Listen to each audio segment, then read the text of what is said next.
আসসালামু আলাইকুম, কি খবর 24 ব্যাচের কমার্সিয়ানরা। তো আজকে আমরা সি ইউনিটের এমন একটা সাবজেক্ট নিয়ে কথা বলবো যে সাবজেক্টটার ঠিকঠাক মতো প্রিপারেশন না নিতে পারার কারণে ম্যাক্সিমামেরই ঢাকা বিশ্ববিদ্যালয়ের স্বপ্ন ফিকে হয়ে যায়। সেই সাবজেক্ট হচ্ছে ইংলিশ। তো ইংলিশ এই সাবজেক্টটা এত হাইপ ক্রিয়েট করার কারণ কি, এবং এই সাবজেক্টটাতে ম্যাক্সিমাম স্টুডেন্ট কেন বাদ পড়ে, এবং কেন এই সাবজেক্টটা নিয়ে পার্টিকুলারলি আলাদা একটা ফোবিয়া কাজ করে, সেটা আজকের ভিডিওতে আমরা A to Z জানবো। তো চলো দেরি না করে ভিডিওটা শুরু করি। আজকে আমি তোমাদেরকে ঢাকা ইউনিভার্সিটি সি ইউনিটের ইংলিশ প্রিপারেশনের ট্যাকটিক্স নিয়ে আলোচনা করব, যে কিভাবে তুমি প্রিপারেশন নিলে তুমি বাদ পড়বা না এবং ইংলিশের প্রত্যেকটা স্টেপে তুমি পাস করে যাবা। শুধু পাসই না, ভালো একটা মার্ক তুমি দখলে রাখতে পারবা। তো ফার্স্ট অফ অল, কেন ইংলিশ নিয়ে এত মাতামাতি? কারণ ইংলিশে তোমার মার্কস সব থেকে বেশি, এবং ইংলিশে তোমার আলাদা ক্রাইটেরিয়া আছে, যেখানে তোমার এমসিকিউতে 12-র মধ্যে অ্যাটলিস্ট 5 পেতে হবে, এবং রিটেনেও এমসিকিউতে মার্ক থাকে, রিটেনেও তোমার ইংলিশ থেকেই 16 মার্ক থাকে। হ্যাঁ, 40-এর মধ্যে 16 মার্কে ইংলিশের। তো ইংলিশটা এই জন্য এত বেশি ইম্পর্টেন্ট। এবং ঢাকা ইউনিভার্সিটি সি ইউনিট অ্যাডমিশনে তোমার নর্মালি সব কোশ্চেন স্ট্যান্ডার্ড হলেও ইংলিশটা কিন্তু অনেক হাই ডিফিকাল্ট, ইংলিশের কোশ্চেনের ডিফিকাল্টি লেভেলটা অনেক বেশি থাকে, ডিফিকাল্টি লেভেল অনেক বেশি থাকে ইংলিশের। হ্যাঁ, তো এই জন্যই নর্মালি স্টুডেন্টরা এই ইংলিশটাতে তোমার ঝরে পড়ে। তো আজকে আমরা কথা বলবো যে কীভাবে তুমি প্রিপারেশন নিলে ইংলিশে তোমার স্ট্রং একটা ফাউন্ডেশন থাকবে এবং তুমি ভালো মতো অ্যাডমিশনের টাইমে ট্যাকেল দিতে পারবা। ফার্স্ট অফ অল, আমরা যে ভুলটা করি সেটা হচ্ছে আমরা এমসিকিউ টপিক অ্যানালাইসিস করি না। তুমি যদি বিগত বছরের কোশ্চেনগুলো দেখো, তো এমসিকিউ যদি তুমি অ্যানালাইসিস করো ইংলিশে, তুমি দেখবা 3 ভাগে ভাগ করা যাবে এমসিকিউটাকে। 3 ভাগ কি কি? এক ভাগ হচ্ছে তোমার মুখস্থ অংশ, মুখস্থ অংশ। হ্যাঁ, মুখস্থ অংশ। মুখস্থ অংশের মধ্যে কি কি আছে? ভোকাবুলারি আছে, অ্যাপ্রোপ্রিয়েট প্রিপোজিশন আছে, স্পেলিং আছে। হ্যাঁ, এগুলো হচ্ছে তোমার মুখস্থ অংশ। তারপর আছে গ্রামাটিক্যাল পার্ট। নর্মালি তোমার ইন্টারে যা আছে ওগুলো তোমার গ্রামাটিক্যাল পার্ট, গ্রামার। হ্যাঁ, গ্রামারও থাকতে পারে, সিন কম্প্রিহেনশনও তোমার দু একটা থাকতে পারে। তো এগুলো তোমার ইন্টারেই আছে, যেগুলোর বেসিক তোমার অলরেডি আছে। তারপর হচ্ছে রিটেন। রিটেনে তোমার কি থাকে? ট্রান্সলেশন থাকে আর এরর কারেকশন থাকে। তো তুমি দেখো, তুমি একটু সাজাও, তোমার এখানে দখল আছে মাত্র কয়টা টপিকের উপর? একটা টপিকের উপর, grammar and seen comprehension. Vocabulary, preposition, spelling and রিটেনের যে টপিকগুলো আছে, ট্রান্সলেশন, এরর কারেকশন, এটাকে তুমি এইচএসসি পর্যন্ত করেছিলা? করনি। তো এটাতে তোমার আলাদা একটা টাইম যাচ্ছে এবং আলাদাভাবে তোমাকে এটার জন্য সময় করে নিতে হচ্ছে। তো স্টুডেন্টরা বাদ পড়ে এই কারণে। তো তোমার একদম শুরুর থেকে তোমার ভোকাবুলারি, প্রিপোজিশন, আর সব থেকে বেশি স্মার্ট হও, স্মার্ট ওয়ার্ক করো।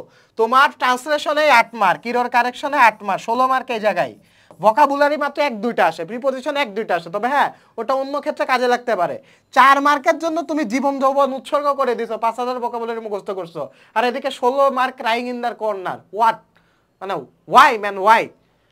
তুমি স্মার্টলি পড়াশোনাটা করো, ট্রান্সলেশন আর এরর কারেকশনের উপর বেশি করে টাইম বাড়া দাও, আলাদা একটা খাতা রাখো। হ্যাঁ, বাজারে অনেক বই পাওয়া যায়, তুমি ট্রান্সলেশন এবং এরর কারেকশনের জন্য বহুত বই আছে। তুমি আলাদা করে রিটেন প্রিপারেশনের জন্য বই কিনো, বাজারে তোমার যা মন চায় কিনো। জাস্ট প্র্যাকটিস, জাস্ট প্র্যাকটিস, প্রতিদিন প্র্যাকটিস করবা, অ্যাটলিস্ট 20টা বা 30টা করে প্র্যাকটিস করবা। হ্যাঁ, তোমাকে এখানে কেউ স্পুন ফিডিং করাবে না, আমি জাস্ট বলে দিচ্ছি, তোমাদেরকে ওয়ে দেখাই দিচ্ছি, বাকিটা তোমাদের উপর, আপ টু ইউ। যখন আমার কথাগুলো তখন মনে পড়বে যে ভাইয়া এগুলো এগুলো বলছিল, আমি তো এগুলো ফলো করিনি। যখন তুমি এক্সাম দিয়ে বের হবা, যখন তোমার মনটা খারাপ থাকবে, যখন রেজাল্টটা পাবলিশ হবে, তোমার একটা ফ্রেন্ড চান্স পেয়ে যাবে, ওর এনভায়রনমেন্টও দেখবা, তুমি কি সিটি লাইফ লিড করো এটাও দেখবা। Just mark my word. হ্যাঁ, তারপরে দেখো, তো এই সিচুয়েশনগুলো যদি ফেস না করতে চাও, যেটা বলতেছি শুনো। তারপরে মুখস্থ অংশ তোমার রেগুলার প্র্যাকটিস করতে হবে। মুখস্থ অংশ কোনগুলো? ভোকাবুলারি, প্রিপোজিশন, তারপরে হচ্ছে তোমার রিটেনে হচ্ছে ট্রান্সলেশন আর এরর কারেকশন, এগুলো মুখস্থ অংশ। তো এই মুখস্থ অংশগুলো তুমি প্রতিদিন একটা আলাদা টাইম স্লট বুক রাখো, 2 ঘন্টা করে এই মুখস্থ অংশের উপর টাইম দাও। আমি পার্সোনালি তোমার হোয়াইট বোর্ড আমার একটা ছিল, এবং আমি নোটও ইউজ করতাম, বিভিন্ন নোটগুলো দিয়ে টাঙায় রাখতাম। সো আমার চোখের সামনে সবসময় আমি যে মুখস্থ পাঠগুলা প্র্যাকটিস করতাম ওগুলো আমার চোখের সামনে থাকতো। সকালে ঘুম থেকে উঠে ব্রাশ করে দেখতাম, তারপরে আবার মোছার আগে আমি চোখ বন্ধ করে অ্যাক্টিভ রিকলিং করতাম যে আমি আজকে কয়টা ভোকাবুলারি পড়লাম, এবং ওই ভোকাবুলারি এবং ওই প্রিপোজিশন এবং ওই ট্রান্সলেশনটা দিয়ে আমি নিজের মতো করে সেন্টেন্স মেক করার ট্রাই করতাম, আমার পার্সোনাল লাইফ রিলেটেড। হ্যাঁ, তো এই জিনিসগুলো তোমাকে ফোকাসে রাখতে হবে, এই জিনিসগুলো তোমার মাথায় রাখতে হবে। তারপরে আসি তোমার গ্রামারে বেসিক রিভাইজ দাও, একদম বেসিক জিনিসগুলো আসে গ্রামারের, ইন্টারের যে বেসিক রুলগুলো, যেমন আমাদের সময় ডিগ্রি নিয়ে একটা কোশ্চেন আসছিল, superlative degree, comparative degree, positive degree. হ্যাঁ, তো এই জিনিসগুলো বেসিক জিনিসগুলো নিয়ে তোমার কোশ্চেন আসতে পারে। তো এগুলা তুমি বেসিক যে রুলসগুলো আছে ওগুলো ভালো করে ঝালাই দাও। কন্ডিশনাল থেকে থাকতে পারে, first conditional, second conditional, third conditional, ন্যারেশনের ডিরেক্ট থেকে ইনডিরেক্ট চেঞ্জ দিতে পারে।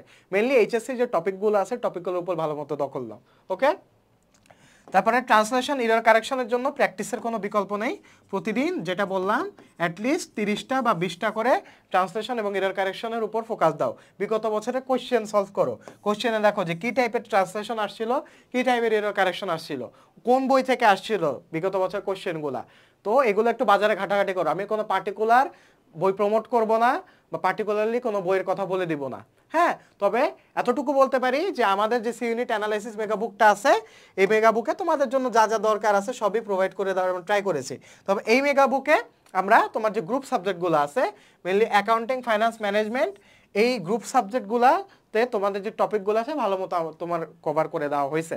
হ্যাঁ, আর বাকিটা তুমি নিজে ফিল্টার করে দেখে নিবা যে তোমার জন্য কি ইম্পর্টেন্ট। আর বইটাতে যদি তোমরা ডিসকাউন্ট পেতে চাও তাহলে তোমরা মুগ্ধ05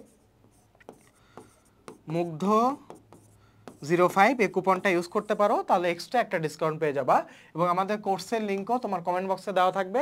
কোর্সে এবার এক্সট্রা মেন্টরশিপ কোর্স থাকতেছে এবং লাইভ ক্লাস থাকতেছে। তো মেন্টরশিপ কোর্সে আমি পার্সোনালি তোমাদেরকে গাইড করে দিব, তোমরা যে যে প্রবলেম ফেস করতেছো বিভিন্ন স্টেজে, ওই প্রবলেমগুলো তোমাদেরকে সলভ করা দিব। হ্যাঁ, তো আজকের ভিডিও এই পর্যন্তই, দেখা হচ্ছে তোমাদের সাথে পরবর্তী কোনো ভিডিওতে। আসসালামু আলাইকুম, সবার স্বপ্ন পূরণ হোক।